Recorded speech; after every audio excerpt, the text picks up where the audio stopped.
뉴욕 증시 3대 주요 지수가 혼조세로 마감을 했습니다. 오랜만에 다우 지수만 홀로 오름세를 보이는 모습들이었는데요. 전체적으로 뒷심이 좀 부족한 시장이었던 것 같습니다. S&P 500 지수가 사상 처음으로 장중에 5,500선을 돌파했지만 그 수준을 지켜내지 못하는 모습이 나타났죠. 네, 어제 하루 쉬고 돌아와서 정말 강한 상승을 보여줘서 많은 분들이 깜짝 놀라셨을 것 같은데요. 다만 새마녀의 날을 하루 앞두고 투심이 결국 흔들리는 모습이 장중에 포착이 됐습니다. 구체적인 내용들 확인을 해보도록 할 텐데 간밤 뉴욕 증시가 보내온 시그널 확인해보죠. 네, 그 시그널 찾아서 가보도록 하겠습니다. 3대 주요 지수 혼조세로 마감했습니다. 다우 지수만 홀로 올랐습니다. 0.77% 강세를 보였고요. 나스닥과 S&P 500 지수 사상 최고치 행진을 이어가다가 쉬어가는 모습들 나타났습니다. 나스닥 0.8%가량 내렸고요. S&P 500 지수도 0.25% 하락세로 마감을 했습니다. S&P 500 지수 같은 경우에는 장중에 사상 처음으로 5,500선을 웃도는 모습도 나타났지만 결국에는 5,400선에서 거래를 마치는 모습들이었습니다. 그동안 상대적으로 좀 부진했다라고 보여졌던 다우존스 지수가 오히려 홀로 강세로 유지하는 모습들 나타났는데요.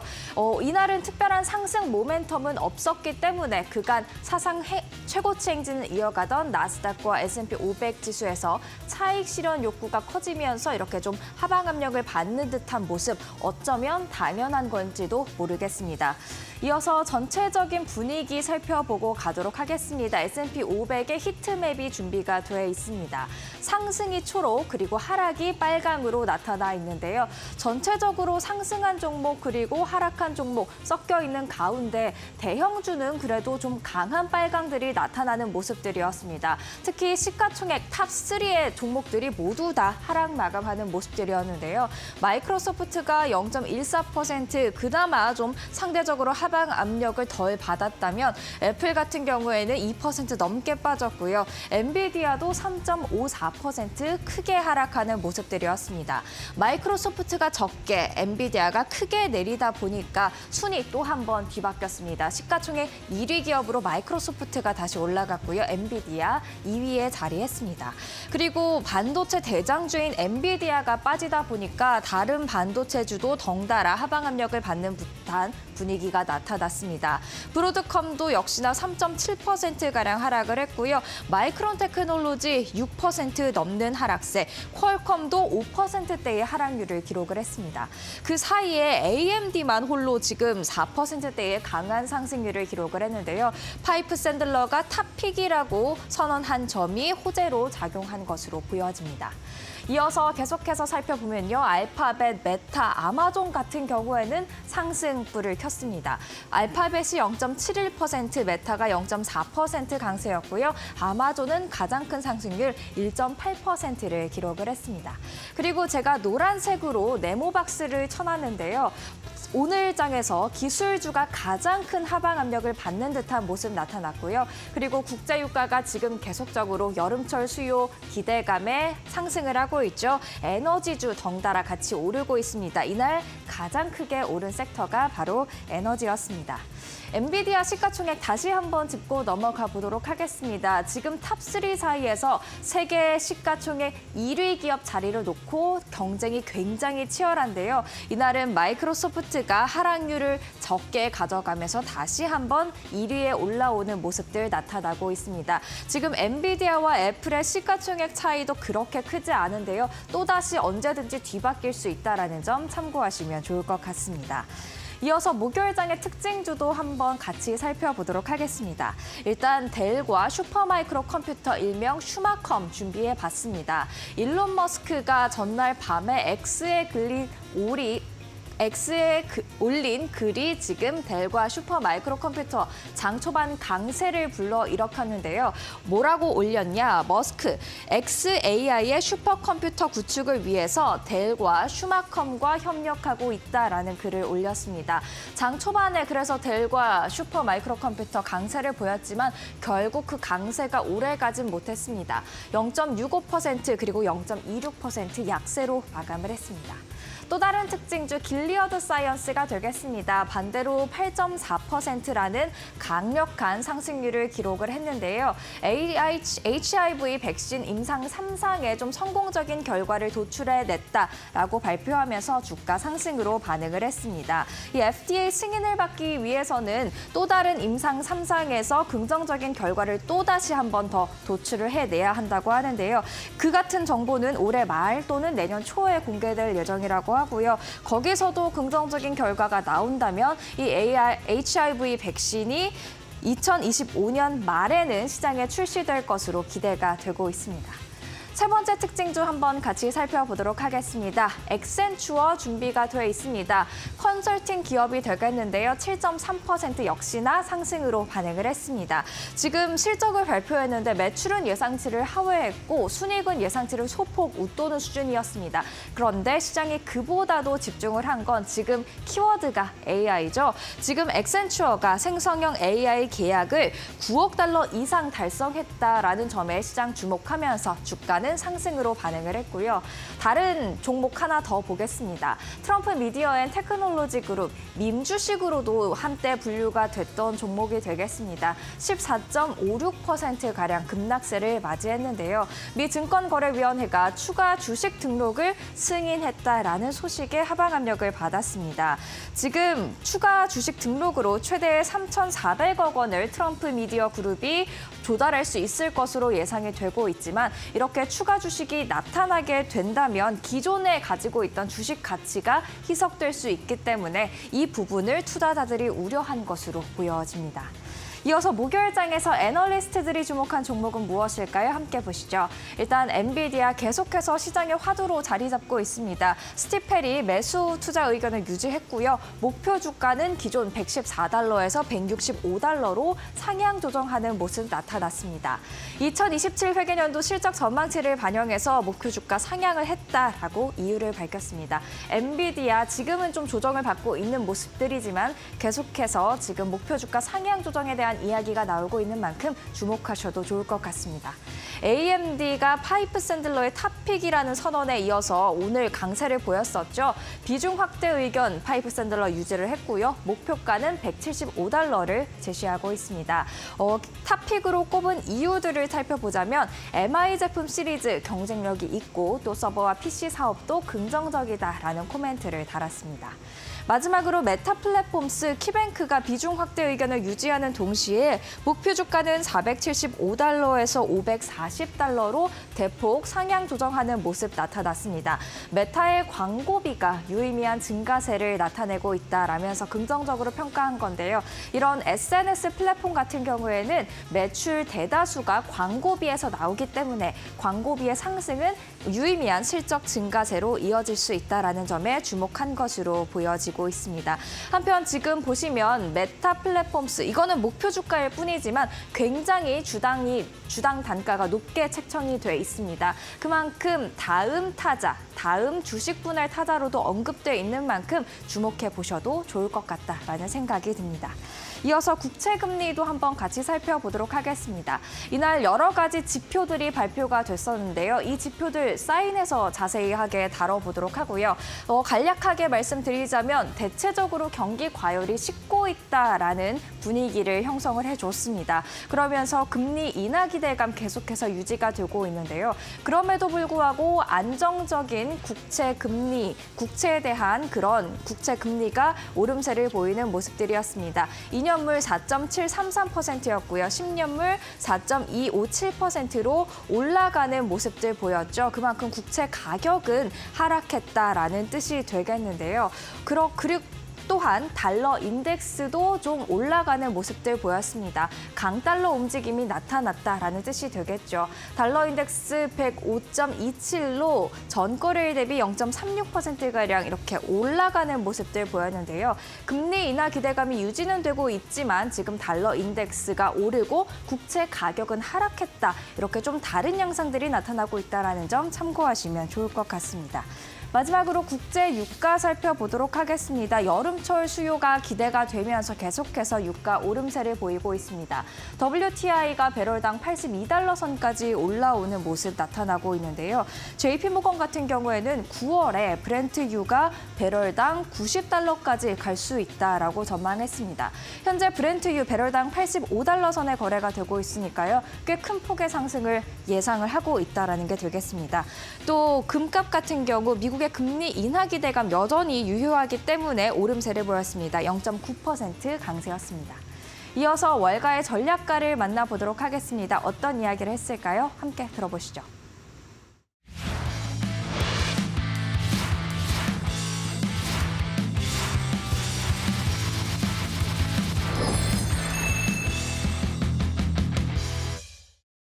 I don't think there's anything moving markets tremendously today. We're getting into that really quiet period, the end of June, and then going into July 4th. There's a lot of mini volatility we tend to see ahead of June 30, particularly driven by institutional investors making adjustments to portfolios.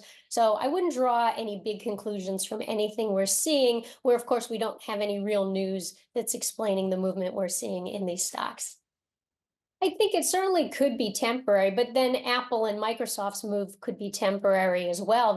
Let's not forget it, they haven't matched Nvidia, but they've had a tremendous strength, over the past 12 months and all year to date as well. So we do know we've got, real leadership in a small group of tech stocks. So it's not surprising at all to see them take a breather, and we may see them go sideways for the summer.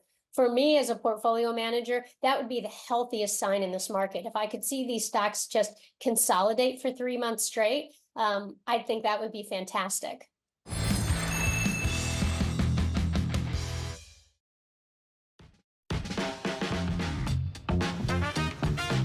네, 간밤 있었던 주요 외신 헤드를 함께 확인해보는 머스노우 5 시간입니다. 굉장히 강하게 장 초반에 오름세를 보였던 미증시가 결국에는 장 후반에 힘이 좀 빠지는 모습이 나왔습니다. 일단 나왔던 지표와 소식들 크게 부정적인 부분은 없었는데요. 다만 최근에 가파르게 올랐던 만큼 숨고르기에 들어갔다라는 평가가 나오고 있습니다. 일단 오늘 함께 확인해볼 지표는 지난 한 주 동안 있었던 미국의 신규 실업수당 청구 건수가 될 것 같습니다. 전주보다는 5천 건 정도 감소했지만 그럼에도 불구하고 전문가들의 예상치를 상회하는 모습이 나오면서 전반적으로 고용 안에서도 냉각 신호가 지속되고 있다라는 평가를 받고 있는데요. 일단 지난주 15일까지 총 23만 8천 건을 미국에서 신규 실업수당 청구 건수가 기록을 했습니다.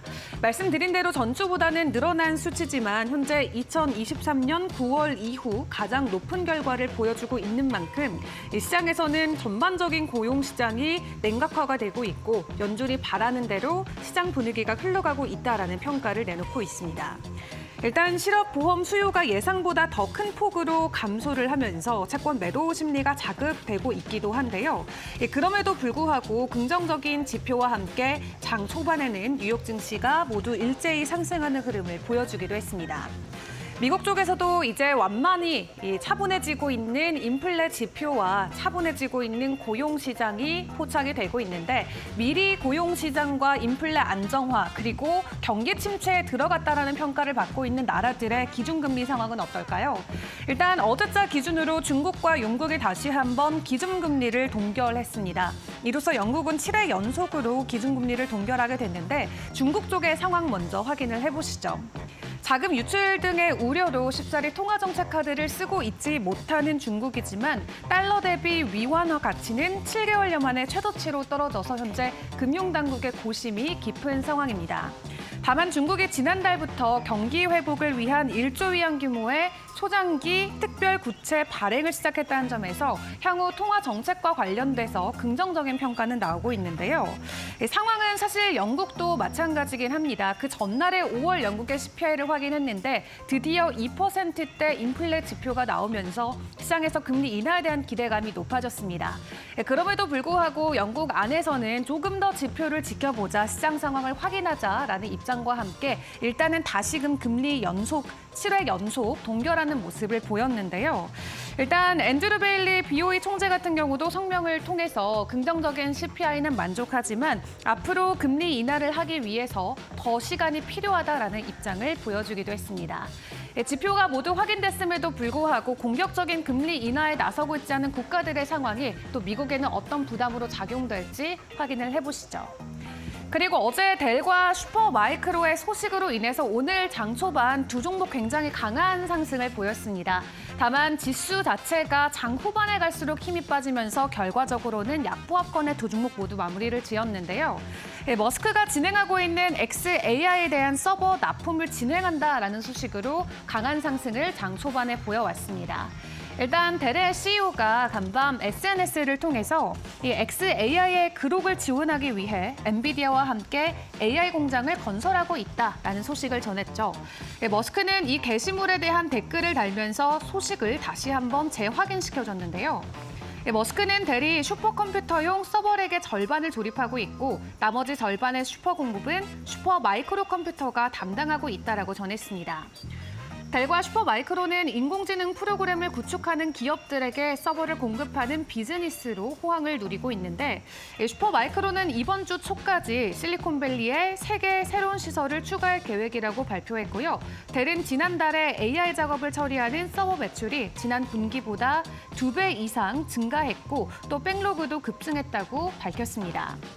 일단 머스크는 지난해 오픈 AI에 대한 대항마로 자신의 AI 스타트업인 XAI를 설립하고 챗 GPT에 대항하기 위한 챗봇 그룹을 출시했는데요. 내년 가을을 실행하는 것을 목표로 현재 진행을 하고 있고 다양한 서버 업체들과 협력하고 있는 소식이 전해졌습니다. 먼저 XAI보다 더 빠르게 그리고 더 강력한 지능적인 챗봇을 출시한 스타트업이 있죠. 바로 엔스로픽입니다. 지난 3월에 클로드 3 모델을 출시를 했었는데 이번에는 클로드 3.5 소넷을 출시했고 그 어떤 AI 지능적 챗봇보다도 더 강력한 이 기능을 가지고 있다라고 소식을 전했습니다. 엔스로픽은 기존의 챗봇 클로드 3보다 모델이 2배 더 빠르고 또 평가 결과 코딩과 텍스트 기반 추론과 같은 여러 인텔리전스 기능이 주요 경쟁사 모델보다 뛰어난 성능을 보인다고 평가했는데요. 또 여러 평가와 벤치마크 결과 현재까지 나온 모든 AI 챗봇 가운데 가장 우수하고 지능적인 모델이라고 강조했습니다.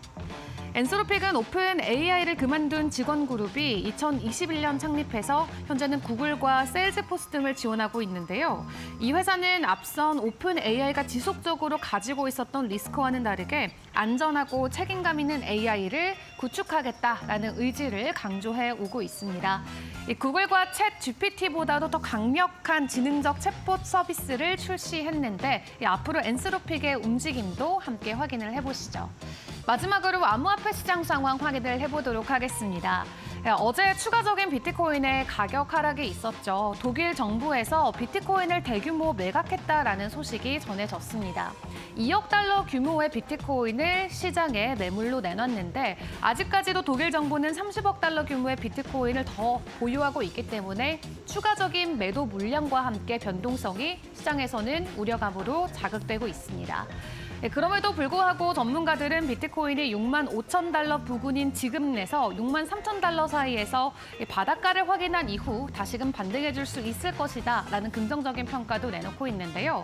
만약 추가적인 정부 차원에서의 대규모 매각이 이어진다면 비트코인의 가격 주말 사이에도 변동성은 나올 수 있겠습니다. 지금까지 머스노우 5시간이었습니다.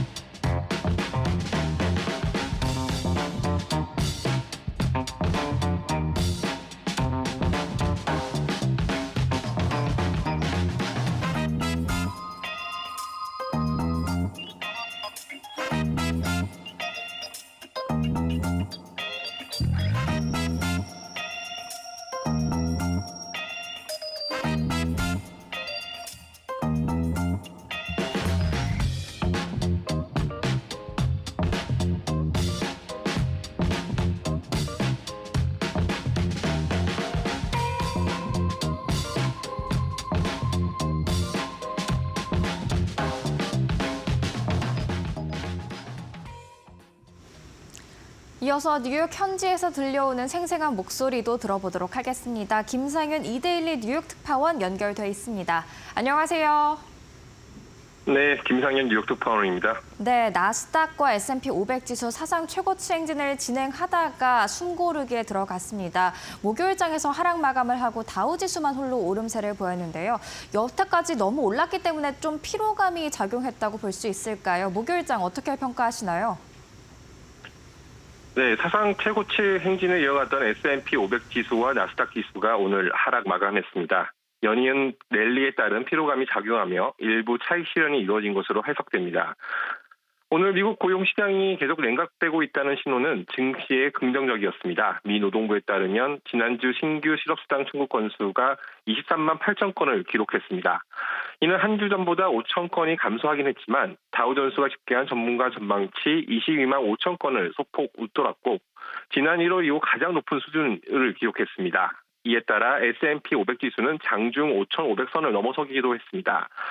주택시장도 약세를 보였습니다. 상무부가 발표한 5월 신규 주택 착공 건수는 연휴 기준 전월 대비 5.5% 감소한 127만 7천 채로 집계됐습니다.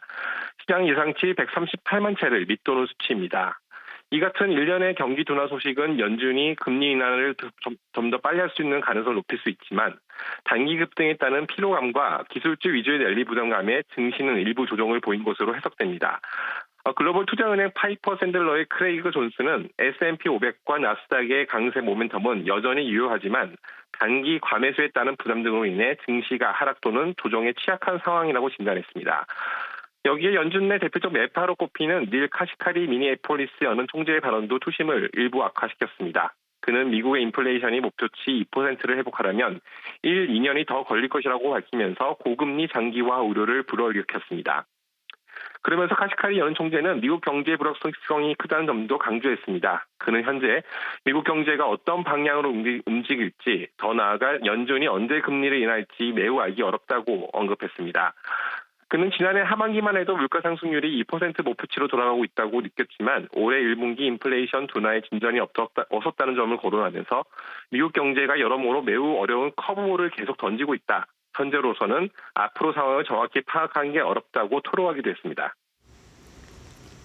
네, 그만큼 또 시장의 앞으로의 예측하기로도 어려운 것 같습니다. S&P 500 지수의 전망치를 상향 조정하는 월가 증권사들이 나오고 있다면 반대로 또 버블을 전망하고 있는 증권사들도 있는 것 같은데요. 이런 엇갈린 평가에서 저희는 어느 쪽에 좀 더 무게를 둬야 할까요?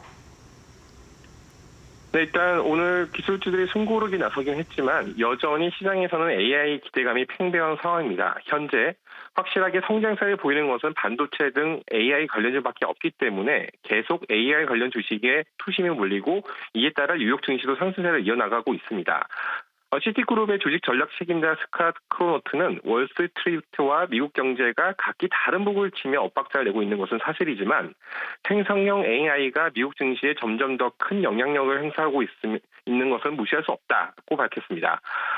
결국에는 이제 AI 관련된 주식이 전체 뉴욕 증시를 계속 이끌 것이라는 것을 언급한 것인데요. 앞서 골드만삭스는 S&P 500 지수의 5월 말 목표치를 5,200에서 5,600으로 상향 조정했고 에버코어 ISI도 4,750에서 6,000으로 올렸습니다. 시티그룹도 최근 연말 목표치를 5,100에서 5,600으로 상향 조정하기도 했죠. 하지만 극소수의 대형 기술주들이 현재 증시 랠리를 주도하고 있는 가운데 우려의 목소리도 커지고 있습니다. 기술주 위주의 랠리가 여전한 가운데 뉴욕 증시가 보다 상승 탄력을 받으려면 기술주 외에 다른 섹터로도 상승세가 확산되어야 한다는 언급입니다.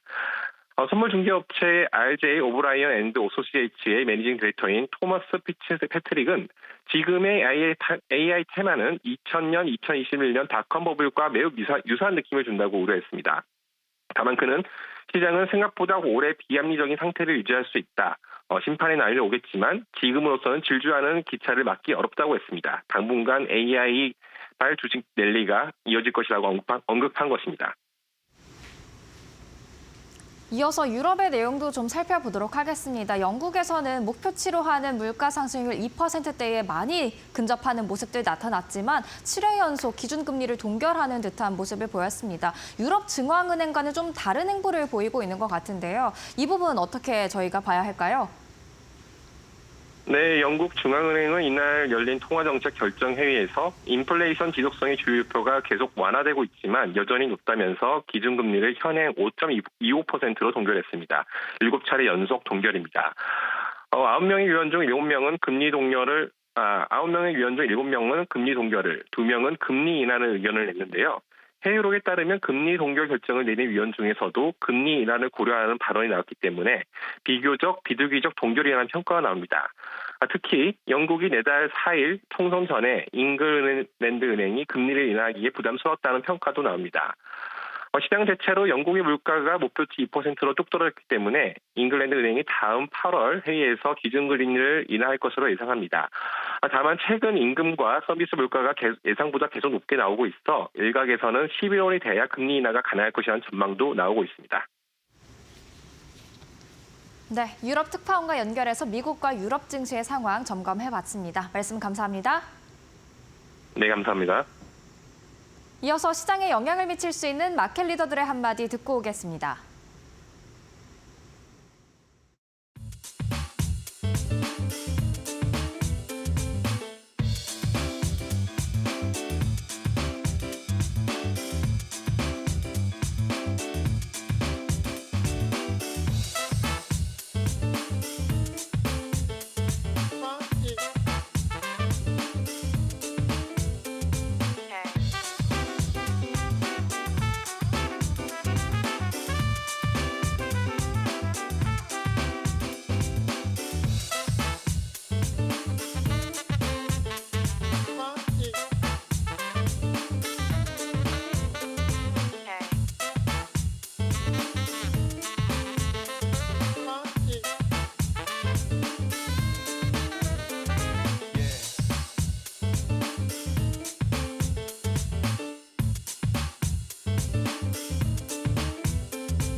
안녕하세요. 메리토크 신일섭입니다. 오늘의 주제는 주간 실업수당 청구 건수, 닫은 레스토랑 실적 발표, 피트 스테이크 썰만하니입니다. 자, 주간 매주 실업수당 청구 건수가 발표가 되는데 남의 나라의 실업수당 청구 건수에 이렇게 면밀히 관심을 가져야 되나 싶지만 중요하니까요. 빨간색이잖아요. 매주 나오는 건데 제일 중요하니까 아주 자주 중요하죠. 우리나라 실업수당 청구 건수는 매주 몇 건인지 알지도 못해요, 지금. 찾아보고 싶긴 합니다. 갑자기 맨날 미국 그 실업수당 청구 건수 보다 보니까 궁금해졌어요. 그렇죠? 우리나라도 통계가 분명히 있을 텐데 우리나라는 왜 주간 실업수당 청구 건수가 그 거시지표로 영향이 없어서 그런 건지 궁금합니다. 제가 다음에 한번 찾아볼게요. 진짜 궁금해서. 지금 미국이 23만 5천 건 예상됐는데 23만 8천 건 나왔네요. 좋네요. 이게 왜 좋다고 하시는지 아시겠죠? 실업자가 늘었는데 좋다고 하고 있잖아요, 제가. 계속 말씀드렸죠. 실업자가 적당히 좋은 게 지금 좋은 거예요. 맞죠? 물론 실업을 한 그 가게 입장에선 좋지가 않은데 이 전체 이제 금리를 판가름하는 요 페드의 그 어떤 그 피벗을 바라는 투자자들 입장에서는 그게 좋아요.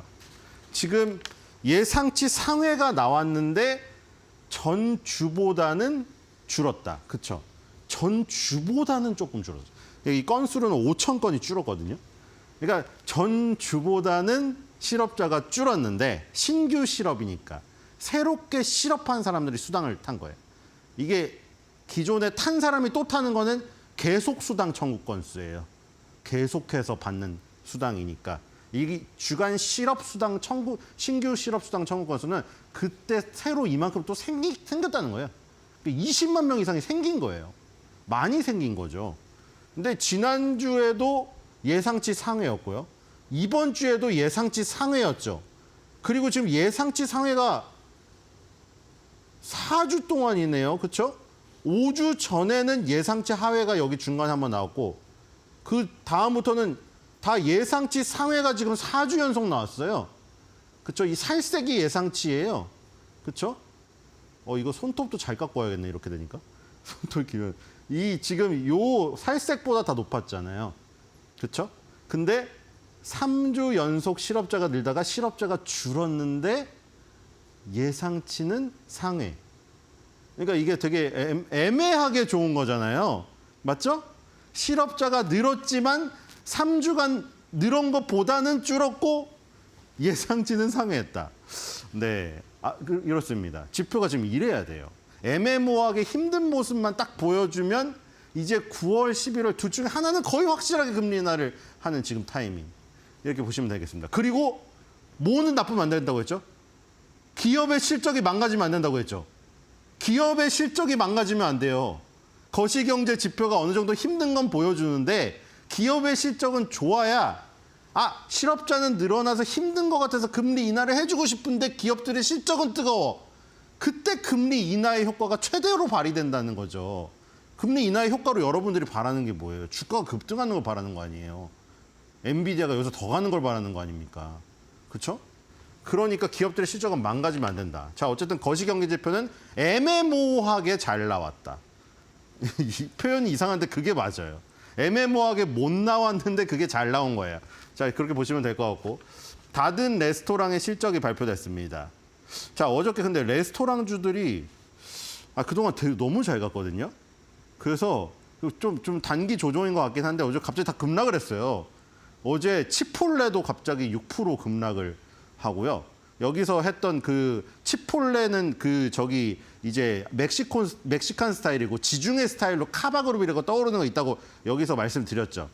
그거랑 같이 떨어지더라고요. 지중해랑 멕시칸이 같이 떨어지고 그리고 또 나머지 뭐 윙스탁 같이 그동안 잘 나가던 닭날개 파는 거 있잖아요. 우리나라도 지금 5개 지점인가 있잖아요. 강남역부터. 그것도 급락을 하고 레스토랑주가 좀 급락을 하더라고요. 그러니까 미국의 체인점 1위는 닫은 레스토랑이에요. 아웃백이 아니고. 닫은 레스토랑인데 이 매출액이 2023년도 4분기 대비해서 얘는 또 2023년도 4분기네요. 얘는 기업들마다 회계 기준 틀려가지고 우리나라 기준으로 보면 이거 겨울이잖아요. 지금 4분기가. 근데 어쨌든 얘는 2023년 4분기로 분류가 돼서 이 매출이 2023년도 4분기 대비해서 7% 증가한 2.95 빌리언 달러가 나왔습니다. 순이익은 순손실이네요. 그렇죠? 순이익이 순손실로 나왔다. 마이너스 2%, 308.1 밀리언 달러. 자, 주당으로 나왔더니 그냥 동등하게 나왔나 봐요. 플랫이네요. 2.57 나왔고 일회성 비용 제외하자 2.65. 일회성 비용 제외한 조정 주당 순이익은 전년 동기 대비 플러스 3%가 나왔습니다. 자, 전체적으로 실적이 나쁘지가 않네요. 그렇죠? 이 순이익이 순손실로 나온 거는 일회성 비용 이미 이 조정 주당 순이익에서 드러났죠? 일회성 비용 제거하니까 플러스니까요. 그렇죠? 그러니까 지금 매출액은 일단 늘어서 외형은 성장하고 있고 마진도 일회성 비용 제외하면 어쨌든 간에 늘었다. 자, 여기서 지금 가장 많이 차지하고 있는 43.2가 바로 올리브 가든입니다. 자, 우리나라에 우리나라에 올리브 가든이 들어와 있지는 않는데 얘네 대표적인 브랜드 레스토랑 올리브 가든. 그다음에 롱혼 스테이크하우스. 그래서 제가 아까 그 제목을 스테이크 썰만해 그거 한 이유가 이거예요. 미국의 체인 1위가 아웃백이 아니고 우리나라에 이제 아웃백만 남았잖아요. 다 베니건 쓰고 뭐가 다 없어. 하나 남았나? 다 없어지고. 롱혼 스테이크하우스가 요거 그 다음 차지하죠. 25.8 정도. 그 다음에 파인 다이닝이 11.1% 차지하는데 파인 다이닝이 무려 56% 증가했습니다. 나머지 레스토랑 브랜드들이 20%고요. 이렇게 주요 브랜드들을 갖고 있어요. 그래서 요런 이 지금 가족들이 즐길 수 있는 패밀리 레스토랑이죠. 그러니까 패밀리 레스토랑 체인에서 미국의 1위인 지금 저기라고 보시면 됩니다. 근데 지금 보니까 가장 많이 차지하고 있는 게 올리브 가든이랑 롱원 스테이크 하우스잖아요. 이 파인 다이닝은 3위로 차지하고 있고 파인 다이닝의 성장률이 뛰어났지만 매출 비중 1, 2위인 올리브 가든과 롱원 스테이크 하우스가 여기 2023년도 4분기, 2024년도 1분기 지나면서 매출의 성장률이 좀 꺾이고 있네요. 여기 또 있죠. 이제 세임. 이제 익숙하시죠? 뭐 얘기하는 거 아시죠? 코스트코, 월마트 같은 유통주나 식품주. 그래서 중요한 거 뭐라고 했어요? 세임. 그렇죠? 동일 매장 매출 아니면 컴페어 비교 매장 매출. 뭐라고 했죠? 신규로 점포를 개설했던가 폐점하는 점포 제외하고 걔네는 변수가 많으니까. 그렇죠? 마케팅을 쳐가지고 막 1+1으로 뿌리는 신규 점포나 이제 폐쇄하려고 장사를 접을 건인 폐쇄 점포의 매출을 합치면 여기 어그러지잖아요. 이 자료가. 그러니까 지금 현재 운영을 하고 있는 매장 매출 비교했을 때 그게 중요하다는 거죠. 동일 매장 매출 이게 지금 떨어지고 있다는 거죠. 이침수는 3분기부터 마이너스 전환했잖아요. 올리브 가든이. 그리고 롱원 스테이크하우스도 지금 매출액 이 성장 비중이 8.1%에서 4.9, 2.3으로 떨어졌잖아요. 지금 반등은 좀 하고 있지만 올리브 가든도 그렇고 롱원 스테이크하우스도 그렇고 조금 반등은 했지만 그렇죠. 올리브 가든은 아예 마이너스로 빠져버렸고 동일 매장 매출이 얘는 지금 2.3%로 거의 1%로 수렴할 뻔하다가 반등을 겨우 했잖아요. 그러니까 이 부분에서 조금 이 지금 파인 다이닝의 굉장히 큰 성장에도 불구하고 이 퍼센티지 자체가 얘네 두 개를 합치니까 80%가 넘기 때문에 얘네의 동일 매장 매출 이게 뛰어나지 않았다. 하지만 그래도 선방했다. 어쨌든 전년 동기 대비에 플러스가 났으니까. 이렇게 정리할 수 있겠습니다. 그러니까 1, 2 올리브 가든 롱원 스테이크하우스가 조금 분발을 해야겠죠. 분발을 해야 될 것 같습니다. 자, 뒤로 넘어가겠습니다. 자, 그래서 일단 어닝 쇼크가 1, 2, 3. 2023년도 2분기부터 연속 3분기가 나왔고요. 9월 19일 날 다음 게 나오는데 지금 2.48 빌리언 달러로 지금 이제 컨센서스 잡혀 있고요. 순이익은 얼마로 잡혀 있나 봅시다. 이제 얘는 또 9월 달까지 기다려야 됩니다. 순이익은 또 어닝 서프라이즈가 다행히 나왔어요. 주가가 크게 빠지지 않을 거죠. 뒤에 보면 나오는데 9월 19일 날 주당 1.98. 이 컨센서스가 지금 허들이 낮아요. 그래서 이번에 이것도 9월 달에 뛰어넘을 수 있지 않을까 이런 생각이 들고요. 자, 다음 보겠습니다. 차트가 안 무너졌어요. 그리고 지금 이 의견을 보면은 지금 175.76이잖아요. 예버리지가 지금 151.96이니까 아직도 여기 목표가 한 16% 정도 위로 잡혀 있어요. 시장 평균 자체가. 그렇죠? 그리고 의견을 볼까요? 의견이 좋아요. 레스토랑주 의견이 좋습니다. 지금 이거 스트롱바이 오랜만에 나왔죠. 스트롱바이가 최고죠. 스트롱바이 다음에 모더레이트 바이 보통 매수고. 홀드 같은 것도 또 있었잖아요. 그 데이브 앤 버스터즈 있잖아요. 농구 게임도 하면서 다트 게임도 하면서 식사도 하는. 거기는 의견도 안 좋았고 실적도 안 좋았잖아요. 다른 레스토랑은 그거에 비해 되게 좋죠. 13바이 4홀드 셀은 없습니다. 자, 그리고 차트를 보면은 치폴레가 워낙 올라서 그렇지 다른 레스토랑도 거의 역사적 신고가 수준이에요. 미국의 소비가 죽지 않았다는 거죠. 차트를 보겠습니다. 실업수당 청구 건수가 저렇게 늘어서 신규 실업주 수가 늘어도 레스토랑은 실적이 안 죽었어요. 지금 이거 일봉에서 지금 다시 여기서 불꽃 기둥을 보여주고 있잖아요. 보니까 여기 그어놓은 추세선 2개 그어놨는데 여기 겹치는 부분에서 올랐네요. 이 일봉에서는 조금 빠지는 것 같잖아요. 주봉, 월봉으로 볼까요? 그냥 장기적인 계단식 상승의 모습이거든요. 주봉에는 좀 이런 모습이 보이죠. 올라갔다 내려갔다. 월봉으로 보면은 결국에는 저점 대비 꽤 올랐습니다. 그렇죠. 결국에는 이렇게 올랐거든요. 이거. 지금 저 밑에서부터 보면은 계속해서 오르다가 여기 한 번 있는 것이지 결국에 만약에 이런 식의 흐름이 미국 종목에 있다. 평범한 종목에 아무 이상이 없는데 이거 절호의 기회임이 여기서 늘어났죠. 만약 여기 저점에서 매수해서 봐요. 엄청나죠. 그러니까 지금 154.67에 있는데 지금 박스권 상단이 180달러 정도 되거든요. 그러니까 지금 뭐 오르락 내리락 하면서 가고 있는데 다시 상단으로 간다면 180달러가 목표가 있다는 거예요, 지금. 여기 고점에서 계속 무너지는 자리가 170, 180달러짜리거든요, 여기가. 그러니까 이제 9월달 실적 발표까지 기대감으로 이제 가는 거죠. 아까 말했듯이 실업자가 계속 늘어나고 지금 뭐 어떤 자신감이 지표가 줄어들고 뭐 이러고 뭐 주택 착공이 뭐 줄어들고 뭐 이런 여러 가지 나쁘게 나와도 만약에 기업들의 실적이 버텨주면은 금리 인하가 여기 먹혔을 때 그렇죠. 아까 전에 얘네 실적 발표가 9월 달이잖아요. 금리 결정 시점도 9월 달이고 이런 기업한테 특효가 있다는 거죠. 제가 말하는 거는 거시 경제 지표가 나빠도 기업들의 실적이 어느 정도 바탕이 돼서 가거나 조금 밋밋하더라도 그때 얘는 이미 일어나서 어쨌든 달리고 있잖아요. 코로나 때 완전히 시체가 됐다가 몰핀을 맞고 뛰고 있어요. 그리고 두드러기도 완화가 됐어요. 이제 근데 더 달리고 싶은데 근육 주사가 필요해. 그때 근육 주사에 힘이 되는 게 금리 인하라는 거예요. 그 시점에 나오면 되게 좋은 거죠. 근데 완전히 다 죽어가지고 기업들 실적이 꼬꾸라지고 있는데 그때 금리 인하가 나오면 어떻게 된다고 했어요? 그거는 죽은 사람 살리려고 겨우 그냥 약 먹이는 거예요. 그거는. 그렇기 때문에 이런 시점에 나오면 효과가 커요.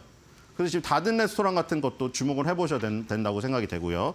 자, 그래서 아까 전에 롱혼 스테이크 하우스를 지금 갖고 있잖아요. 우리나라 뭐 아웃백에서 그 향기를 조금 느끼긴 하지만 어쨌든 미국 사람들도 뭐 돈을 많이 보면 사람 사는 게 다 똑같지 않을까요?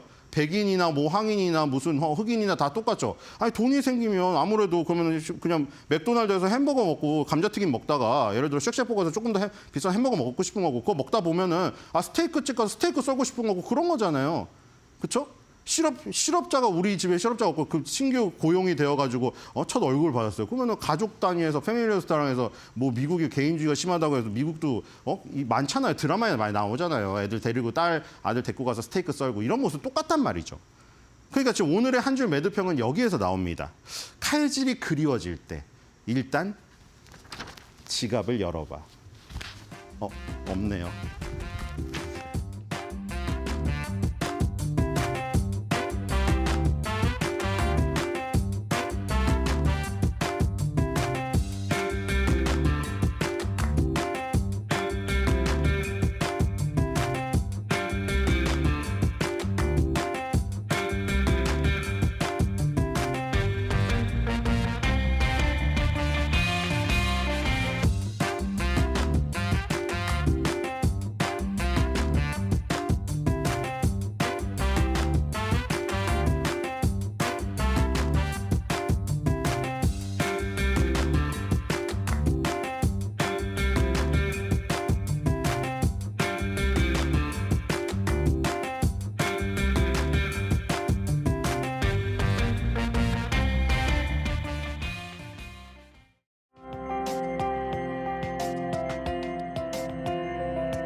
지금 주식시장이 기다리고 있는 건 금리 인하입니다. 그리고 그 금리 인하를 유발할 수 있는 것은 미국의 경기 과열이 식는 것이죠. 그런데 지금 미국의 경기가 식고 있다라는 시그널들이 조금씩 더 많이 나오고 있는 것 같습니다. 오늘은 그 시그널을 따라가 볼까 합니다. 미국 경기가 식고 있는지 같이 확인을 해보도록 하죠. 일단 고용시장부터 살펴보도록 하겠습니다. 매주 발표되고 있는 고용 지표가 바로 실업보험 청구 건수가 되겠습니다. 한 주 한 주 발표가 되고 있기 때문에 가장 빠르게 고용시장 상황을 알아볼 수 있는 지표로도 잘 알려져 있는데요. 일단 지난주 신규 실업보험 청구 건수 23만 8천 건을 기록하면서 전주 대비 5천 건 감소하는 듯한 모습을 보였습니다. 실업자가 감소했다라는 뜻으로 해석이 되겠죠. 그럼에도 불구하고 시장 크게 우려하지 않았습니다. 왜냐하면 4주의 이동 평균 수치를 보니까요. 23만 2,750명을 기록을 했는데 지난주 대비 5,500명 증가하는 수치를 나타냈기 때문이죠. 그리고 이 수치 지금 지난해 9월 이후 최고치라고 합니다. 그렇다 보니까 지난주 한 주만 놓고 보면 좀 실업자 수가 감소했을지라도 4주 장기적으로 놓고 보면 실업자 증가 추세에 있는 게 확인이 되면서 투자자들 우려하지 않은 것으로 보여집니다. 그리고 2주 연속 실업수당을 청구하는 기준이 되는 계속 실업수당 청구 건수 같은 경우 182만 8천 건을 기록을 했는데요. 전주 대비 증가하는 모습 나타났습니다. 잘못 기입이 돼 있는데 15,000건 증가하는 모습들이 나타났고요. 그리고 4주 이동 평균으로 본다 하더라도 1,250건 또한 증가하는 모습들 나타났습니다. 그러니까 모두 신규 4주 이동 평균을 봐도 계속 실업 청구 건수를 봐도 실업자 수 증가하고 있다라면서 고용시장 과열이 좀 식고 있는 게 눈에 보인다라는 시그널로 읽히고 있는 겁니다. 또 주택시장도 한번 바라보도록 하겠습니다. 주택시장도 미국 경기에 있어서 중요한데요. 이날 5월 미국의 신규 주택건설 지표가 공개가 됐습니다. 착공 건수가 127만 7천 건이었습니다. 예상치가 138만 건이었는데 그보다 한참 못 미치는 수치로 발표가 됐고요. 또 연율 기준 전월 대비 5.5% 하락하는 모습들이었습니다. 또 착공 허가 건수를 보면요. 138만 6천 건이 많이 집계가 됐는데 예상치 145만 건이었습니다. 역시나 예상치를 꽤 큰 폭으로 하회하는 모습 나타났죠. 그리고 또한 이 연율 기준 전월 대비로 3.8% 하락하는 모습들이었는데요. 지금 모두 다 하락으로 나와 있는데 예상치 보시죠. 플러스를 예상을 하고 있었습니다. 그러니까 깜짝 서프라이즈로 하방 압력을 받았다라는 것을 알 수가 있겠습니다. 이렇게 주택 시장에도 신규 주택 착공이 좀 어렵다라는 고금리 여파로 어렵다라는 이야기들이 나오면서 지금 부동산 시장도 좋지는 않다라는 이야기가 계속해서 나오고 있습니다. 기존 주택 판매 지표는 현지 시간 오늘 발표가 되는데요. 이 또한 예상치 전월 대비 1.4% 하락할 것으로 예상이 되고 있습니다. 예상치에 부합한 수준에 나오게 된다면 신규 주택 그리고 기존 주택 판매 모두 지금 저조한 상황이다라는 것을 알 수가 있겠습니다. 또 다른 지표 한 가지 더 볼까요? 제조업 시장 관련된 지표 체크해 보려고 하는데요. 이날 발표된 필라델피아 여는 제조업 지수입니다. 지금 미래 활동을 나타내는 남색 선이나 현재의 경기 활동을 나타내는 주황색 선이나 모두 꺾여지는 그런 모습들을 확인할 수가 있는데요. 수치로 한번 자세히 보시죠. 지금 현재 경기 여건 지수, 즉 주황색 선이 6월에 1.3을 기록을 했습니다. 5월에는 4.5를 기록을 했고 그리고 예상치도 5를 예상을 했는데 예상치와 전월 수치를 모두 하회했다라는 소식이 되겠습니다. 이렇게 고용시장, 부동산, 주택시장, 제조업 시장까지 모두 다 안 좋은 분위기를 나타내고 있습니다. 경기 과열이 식고 있다라는 뜻으로 시장은 해석을 했죠. 그렇다 보니까 시장은 금리 인하 기대감을 계속해서 유지하고 있습니다. 닐 카시카리 여는 총재가 좀 매파적인 발언을 했다 하더라도 꿋꿋하게 9월에는 금리가 인하될 것이다라는 가능성 계속해서 높게 잡고 있죠. 무려 60% 이상의 가능성을 놓고 있는데요. 9월에서 금리 인하가 멈추는 게 아닙니다. 12월에 또 한 번 더 금리 인하가 있을 것으로 예상하고 있고 이는 거의 65%의 가능성을 예상을 하고 있죠. 그럼에도 불구하고 이게 진짜 좋을 건지는 다시 한번 생각해 볼 필요는 있을 것 같습니다. 시장이 금리 인하 기대감을 굉장히 많이 키우고 있지만 이 금리 인하가 시장에 정말 호재로 작용할까는 한 번 더 다시 생각해 봐야 된다라는 분석 결과가 있어서 가져와 봤는데요. CNBC가 소원을 빌 거면 정말 잘 빌어야 한다라는 헤드라인을 통해 기사를 냈는데 다음 차트를 함께 공개했습니다. 보시면 한 증권사가 지금 분석한 집계한 자료가 되겠습니다.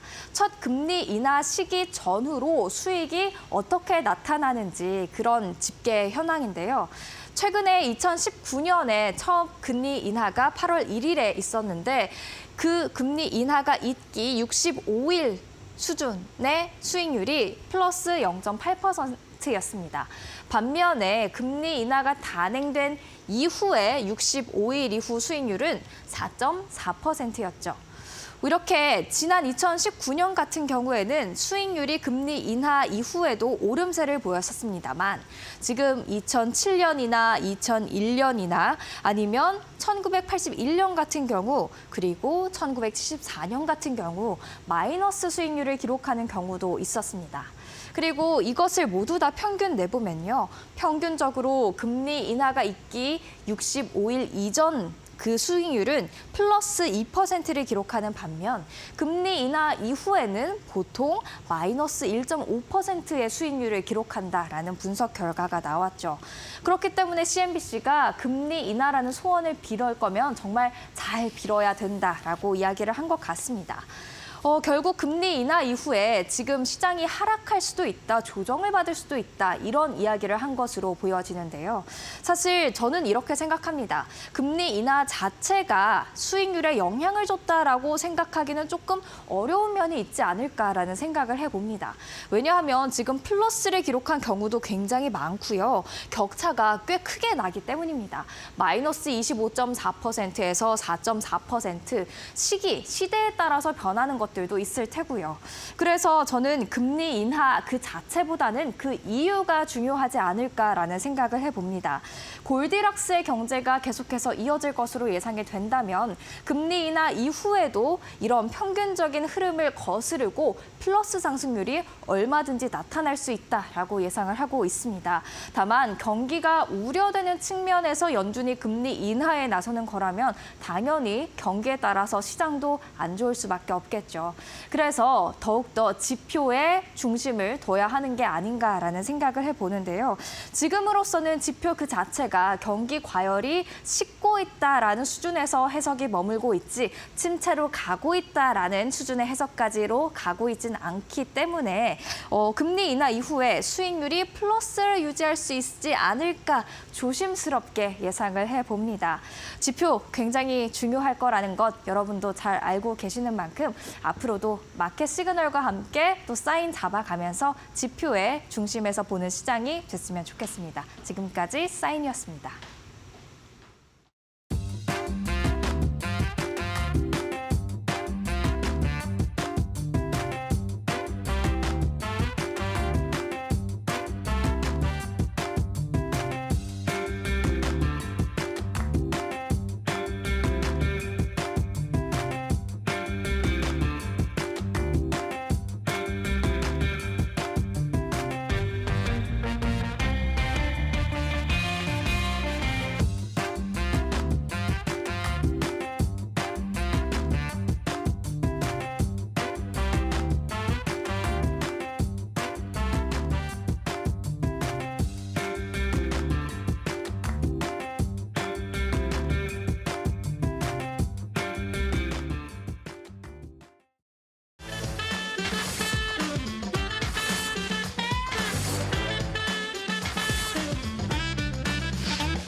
뉴욕 증시가 혼조세로 마감한 가운데 국내 증시는 오늘 또 어떤 흐름을 보일지 많은 분들이 궁금해하실 것 같은데요. 사실 뉴욕 증시에서 이렇다 할 만한 큰 모멘텀, 위로나 아래로나 없었던 것 같습니다. 네, 어제 뉴욕 증시가 쉬어가면서 사실 우리 증시도 뚜렷한 방향성을 보여주지는 않았는데요. 일단 오늘 뉴욕 증시가 긍정적인 마무리보다도 부정적으로 떨어진 만큼 어떤 부분에 더 집중을 할지 지켜보셔야 될 것 같습니다. 간만에 엔비디아 안에서도 좀 차익 실현 매물이 나오면서 조정 장세가 이어졌는데 오늘 국내 반도체 관련주들의 흐름은 어떨지 체크를 해봐야 될 것 같고요. 국내 증시가 보내오는 시그널들 저희 7시에 돌아와서 계속 확인해 보도록 하겠습니다. 채널 고정해주세요.